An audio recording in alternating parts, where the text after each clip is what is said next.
नमस्ते। आज मैं आप लोगों को कमर दर्द कैसे होते हैं और उनका निवारण कैसे होता है, मैं उस पे बताने जा रहा हूँ। कमर दर्द अक्सर देखा गया है कि कुछ ज़्यादा वज़न उठाते हैं तो पकड़ लेता है, या ऊंचे स्थान से कोई कूद जाते हैं उससे भी होता है।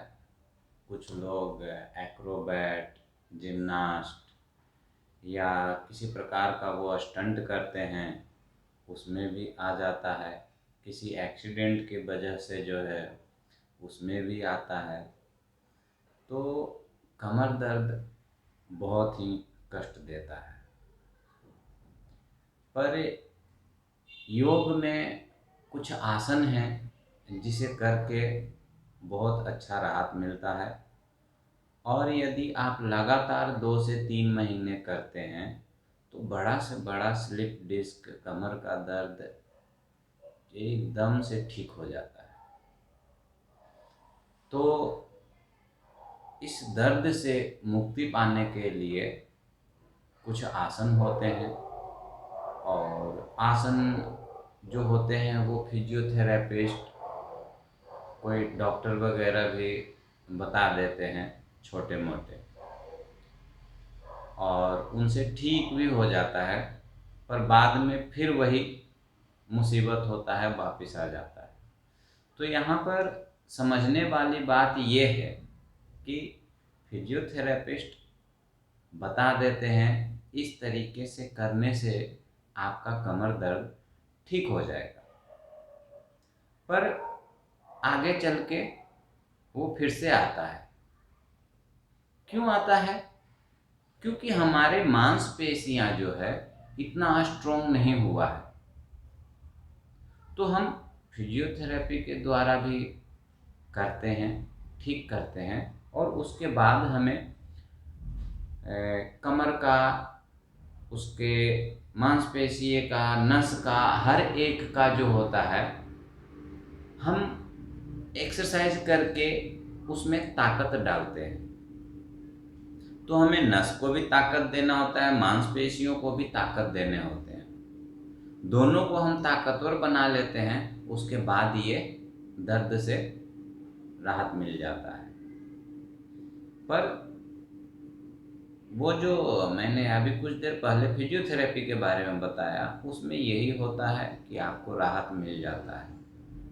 पर इसमें हम क्या करते हैं, कुछ आसन बता देते हैं जिसमें हमारा नस और मांसपेशियां दोनों मजबूत हो जाते हैं और कमर बिल्कुल ठीक हो जाता है। तो हम आपको यहाँ पे कुछ आसन बताएंगे, जैसे नौकासन, भुजंगासन, शलभासन, व्याघ्रासन, मार्जारी आसन, मरकट आसन। तो ये सब आसन हैं जो कि कमर को बहुत ही तंदुरुस्त रखते हैं। तो ये सब आसन मैं आपको दिखाता हूँ, और दिखाते हुए साथ में बोलते भी जाता हूँ। आप उस पर ध्यान दें और इसे याद कर लें, उसके बाद आप करें। तो मैं आपको दिखाने जा रहा हूँ कुछ आसन। तो मैं आपको कुछ आसन दिखाने जा रहा हूँ। तो सबसे पहले हम छोटे आसन से शुरू करते हैं। छोटे आसन में आपको आते हैं मार्जारी आसन। मार्जारी मतलब बिल्ली। अभी करना क्या है, गर्दन को ऊपर की तरफ और कमर को नीचे की तरफ कुछ देर रोकना है। उसके बाद गर्दन नीचे की तरफ और कमर ऊपर की तरफ, इस तरीके से हमें करना होता है।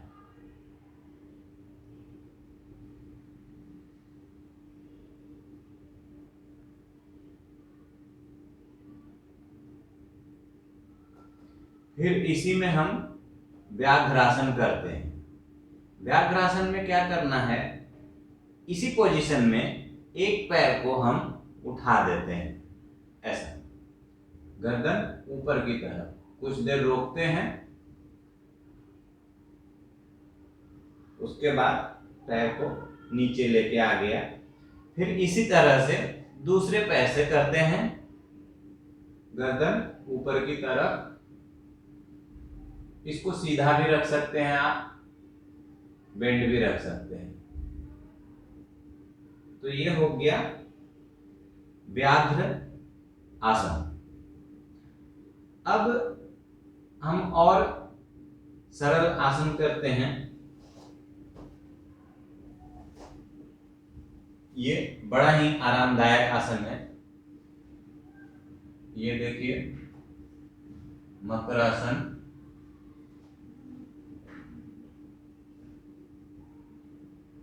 हम पैर को क्या कर रहे हैं, एक पैर ऊपर और इसको जाते ही ये ऊपर, ये इस तरीके से चलते रहेगा।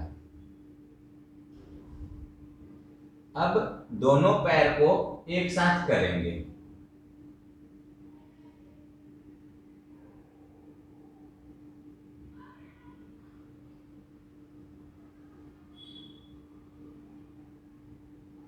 ये याद रखना है, पैर एड़ी जो है ज्वाइंट रहेगा, टो भी ज्वाइंट रहेगा। तो ये दोनों ज्वाइंट करके हम करेंगे, दोनों एक साथ, ऊपर और ये नीचे। इस तरीके से हमारा हो गया ये मकरासन। अब हम इसी पोजीशन में, इसमें भी आप कर सकते हैं, एक पैर ऊपर,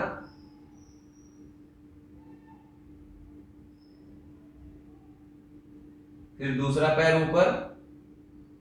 जरूरी नहीं है कि इस तरीके करें, आप ऐसे भी कर सकते हैं, एक पैर ऊपर, इसी तरीके से दोनों पैर का कर लेने हैं। अब दोनों पैर ऊपर,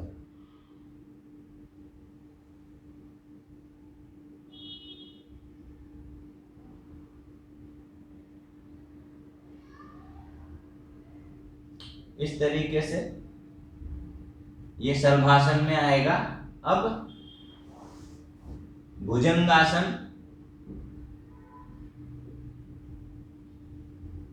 हाथ को ऊपर रखेंगे, हाथ को नीचे नहीं, ऊपर, ये इस तरीके से सिर को उठाने की कोशिश करेंगे।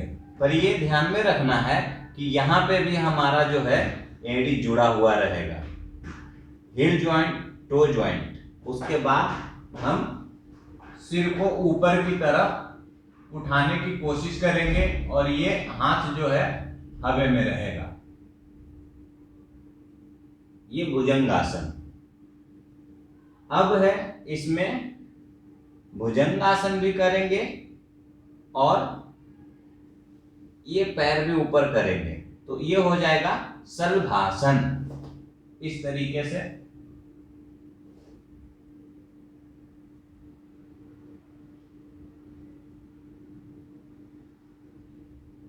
ये हो गया शलभासन। मैं आपको यहाँ पे एक एक बार करके दिखा रहा हूं, पर आपको एक बार नहीं करना है, कम से कम 4 बार करना है। जैसे मान लिया मैंने यहाँ पे ऐसा भुजंगासन किया, करके थक गया, उसके बाद फिर से करेंगे। तो इस तरीके से हर एक जो मैं पूरा कर रहा हूं वो करना है, हर एक को 4-4 बार करना है। अब मैं आगे बताने जा रहा हूं, ये थोड़ा लोगों को डिफिकल्ट पड़ता है, पर इसीलिए मैंने सबसे सरल से सरल की ओर, जैसे ही मैं बताने जा रहा हूं धीरे धीरे हार्ड होते जा रहा है। तो जिनसे नहीं होता है वो जबरदस्ती ना करें। हाथ आगे, ज्वाइंट इस तरीके से कर लेंगे तो और अच्छा है। हाथ ऊपर, पैर भी ऊपर।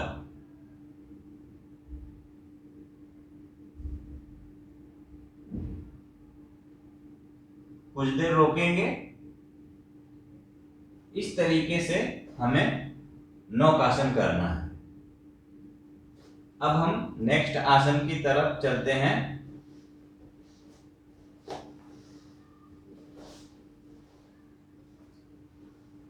हाथ बिल्कुल ऐसा सीधा, toe joint, knee joint, heel joint, सब जो है हमारा पैर के अंगूठा, एड़ी और घुटना सब जुड़ा हुआ है। हमने नी को राइट साइड में नीचे गिराया और गर्दन को लेफ्ट साइड में लेके जाना है, इस तरीके से।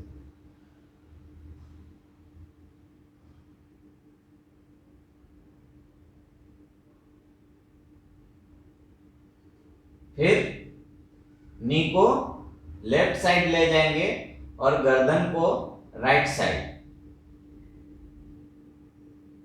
ये मरकट आसन, बंदर का आसन है ये।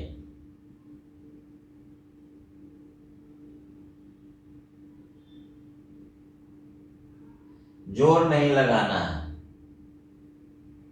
ये हमेशा याद रखना है। ताकत के साथ नहीं करना है, सहजता बनाए रखना है।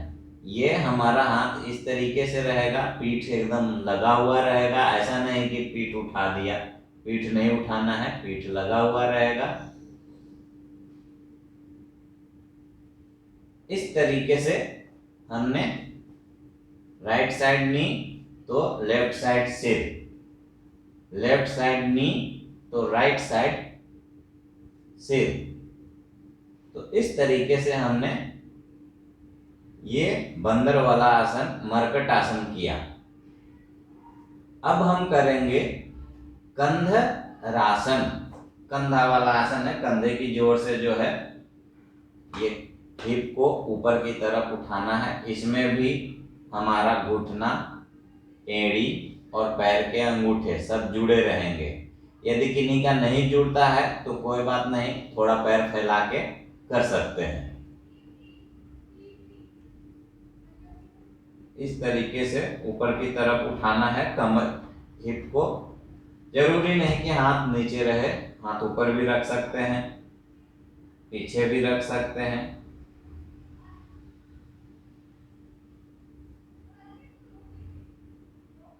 इस तरीके से कुछ देर रोकना है।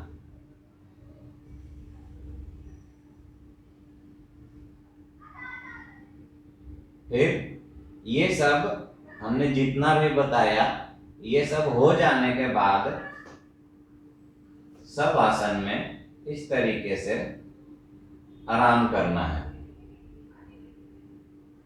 कुछ देर रिलैक्स हो जाने के बाद हम राइट साइड करवट लेंगे। हमेशा जो है इस तरीके से, यानी राइट साइड से ये करवट लिया और लेफ्ट साइड की तरफ चले गए और लेफ्ट साइड में राइट हैंड की सहायता से हमने ऊपर की तरफ उठ के बैठा।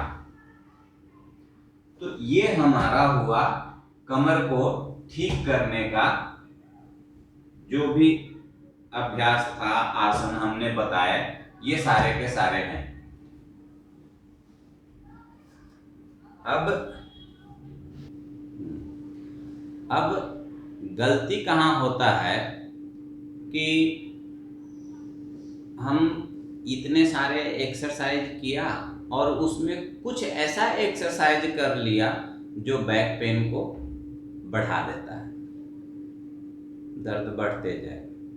तो ध्यान में ये रखना है कि कभी भी फॉरवर्ड बेंडिंग, मतलब आगे की तरफ जो झुकना होता है वो बिल्कुल नहीं करेंगे।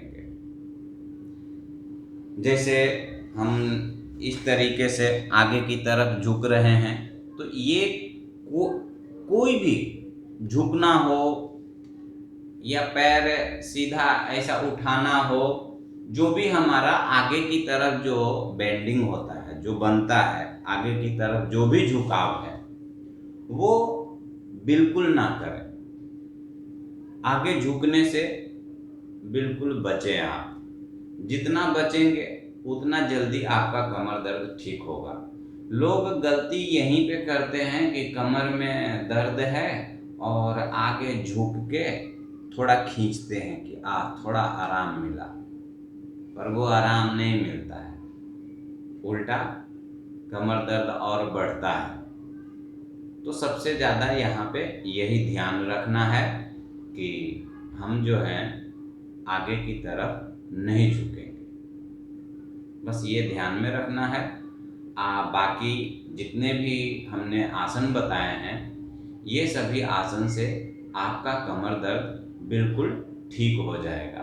पर ये ध्यान रखना है कि लगातार 2 से 3 महीना सुबह शाम आप करें। यदि आपने मान लिया 15 दिन आपने लगातार किए और 4 दिन छोड़ दिया, तो फिर आराम तो मिलेगा पर वो जड़ से ठीक नहीं होगा। आप 1 महीना कर लिए, 1 सप्ताह छोड़ दिया, तो भी वो ठीक नहीं होने वाला है। आपको आराम मिल जाएगा पर ठीक नहीं। इसलिए जड़ से उसको भगाना है तो आप एक व्रत ले लीजिए कि सुबह और शाम, बस ये मुश्किल से 15-20 मिनट का एक्सरसाइज होगा। आप इसको कर लें और अपने कमर दर्द को बिल्कुल ठीक कर लें और इससे एकदम ठीक हो जाता है। तो आपसे अनुरोध है, जिन लोगों का भी कमर दर्द है उनको ये करना बहुत ज़रूरी है। तो आप लोग करें और पूरा कमर दर्द को ठीक करें। ये ऐसा नहीं है कि सिर्फ कमर का ही है, पूरे स्पाइन का है। ये स्पॉन्डिलाइटिस भी ठीक करेगा ये। तो हमारा ये सर्वाइकल का भी ये ठीक करता है। हमने पहले वाले भाग में हमने बताए हैं स्पॉन्डिलाइटिस के बारे में, पर ये भी जो भी आसन है ये भी करने से हमारा स्पॉन्डिलाइटिस ठीक होता है। तो ये हमारा पूरा स्पाइन का एक्सरसाइज था। तो स्पाइन से संबंधित जो भी आपको कष्ट है ये आप करें, आपको बहुत अच्छे से ठीक हो जाएगा। यहाँ तक कि गैप वगैरह जो होता है L1, 2, 3, 4, 5 ऐसा गैप बन जाता है, उस गैप को भी भर देता है ये आसन। इतने चमत्कारी है ये। तो आप इसको करें और ज़्यादा से ज़्यादा लाभ उठाएं। धन्यवाद।